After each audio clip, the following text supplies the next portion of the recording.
ಇದು ಮಂಗಳವಾರದ ವಿಡಿಯೋ. ಮಂಗಳವಾರ ನಮ್ಮ ಮನೆ ಪಕ್ಕದಲ್ಲಿರುವಂಥ ಸುಬ್ರಹ್ಮಣ್ಯ ದೇವಸ್ಥಾನದಲ್ಲಿ ವಿಶೇಷವಾಗಿ ಪೂಜೆ ಇರುತ್ತೆ. ನಾವು ಹೋಗೋಣ ಅಂತ ಸಾಯಂಕಾಲ ಹೊರಟ್ವಿ. ತುಪ್ಪದ ದೀಪ ಹಚ್ಚಿ ಆರತಿ ಮಾಡಿ ಬರ್ತೀವಿ. ಯಾವಾಗಲೂ ತುಂಬ ಚೆನ್ನಾಗಿದೆ ದೇವಸ್ಥಾನ. ನಮ್ಮ ಮನೆ ನಿಯರ್ ಬೈನೇ ಇದೆ. ನನ್ನ ಫ್ರೆಂಡು ಆರತಿ ಮಾಡ್ತಿದ್ದಾರೆ. ಆರತಿ ಮಾಡಿ ದೇವಸ್ಥಾನದ ಒಳಗಡೆ ಹೋಗೋಣ ಅಂತ ಹೋಗ್ತಾ ಇದ್ವಿ. ಅಲ್ಲೇ ಪಂಚಾಮೃತ ಕುಡಿದು ಹೊರಗಡೆನೇ ಗಂಧ ಇಟ್ಟಿರ್ತಾರೆ. ನಾನು ನನ್ನ ಫ್ರೆಂಡ್ ಗಂಧ ತೊಗೊಂಡು ಹಾಕ್ಕೊಂಡು ಒಳಗಡೆ ಹೋಗ್ತಾ ಇದ್ದೀವಿ. ಇದು ಒಂದು ಬೆಟ್ಟದ ಮೇಲಿರುವಂಥ ದೇವಸ್ಥಾನ, ಚಿಕ್ಕ ಬೆಟ್ಟ. ಫಸ್ಟು ಹಳೆ ದೇವಸ್ಥಾನ ಸ್ವಲ್ಪ ಚಿಕ್ಕದಾಗಿತ್ತು, ಇವಾಗ ದೊಡ್ಡದಾಗಿ ಕಟ್ಟಿದ್ದಾರೆ. ತುಂಬ ಚೆನ್ನಾಗಿದೆ.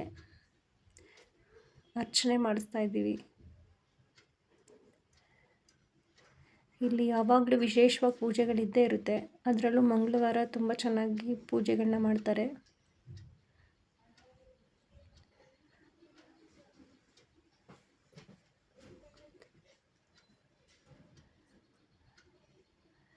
ಅರ್ಚನೆ ಮಾಡಿ ಆರತಿ ಕೊಡ್ತಾ ಇದ್ದಾರೆ. ನಾವು ಆರತಿ ತಗೊಂಡು ಪ್ರದಕ್ಷಿಣೆ ಹಾಕೋಣ ಅಂತ ಹೋದ್ವಿ. ದೇವಸ್ಥಾನದ ಹಿಂದಿನ ಸಾಲಲ್ಲಿ ಒಂದು 9 ದೇವರನ್ನ ಪ್ರತಿಷ್ಠಾಪನೆ ಮಾಡಿದ್ದಾರೆ. ಅದು ಯಾವ್ಯಾವ ದೇವರು ಅಂತ ಮುಂದಿನ ವೀಡಿಯೋದಲ್ಲಿ ಹೇಳ್ತೀನಿ. ಈ ದೇವರಲ್ಲಿ ಒಂದು ದೇವರಿಗೆ ಮುಂದಿನ ತಿಂಗಳು 15ನೇ ತಾರೀಕಿಂದ ನವರಾತ್ರಿ ಪೂಜೆ ಸ್ಟಾರ್ಟ್ ಆಗುತ್ತೆ. ಅದು ಯಾವ ದೇವರು, ಏನು ಪೂಜೆ ಅಂತ ಮುಂದಿನ ವೀಡಿಯೋಗಳಲ್ಲಿ ಹೇಳ್ತೀನಿ.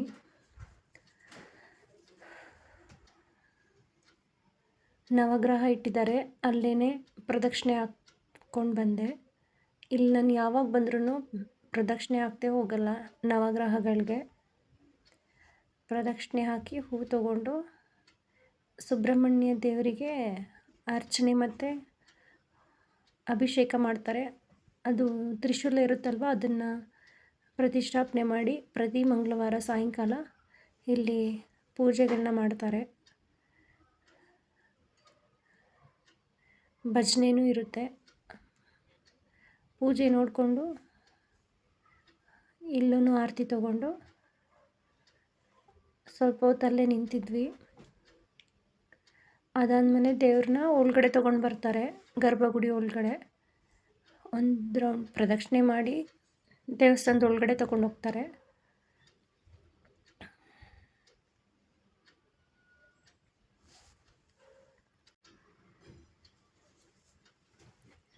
ಗರ್ಭಗುಡಿ ಒಳಗಡೆ ತೊಗೊಂಡು ಹೋದ್ಮೇಲೆ ಮಹಾಮಂಗಳಾರತಿ ಸ್ಟಾರ್ಟ್ ಮಾಡ್ತಾರೆ. ತುಂಬ ಜನ ಸೇರಿರ್ತಾರೆ. ಪ್ರತಿ ಮಂಗಳವಾರ ಬೆಳಗ್ಗೆಯಿಂದಲೂ ತುಂಬ ಜನ ಬಂದು ಹೋಗಿರ್ತಾರೆ. ನೈಟ್ ಮಹಾಮಂಗಳಾರತಿ ಟೈಮಿಗೆ ತುಂಬ ಜನನೇ ಇರ್ತಾರೆ.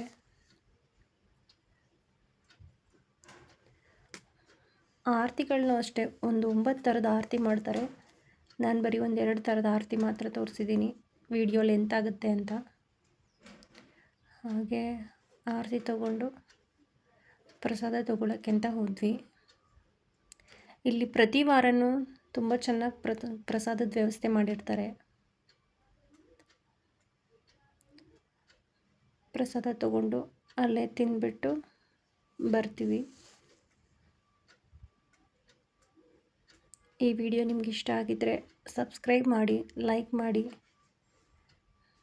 Thank you for watching.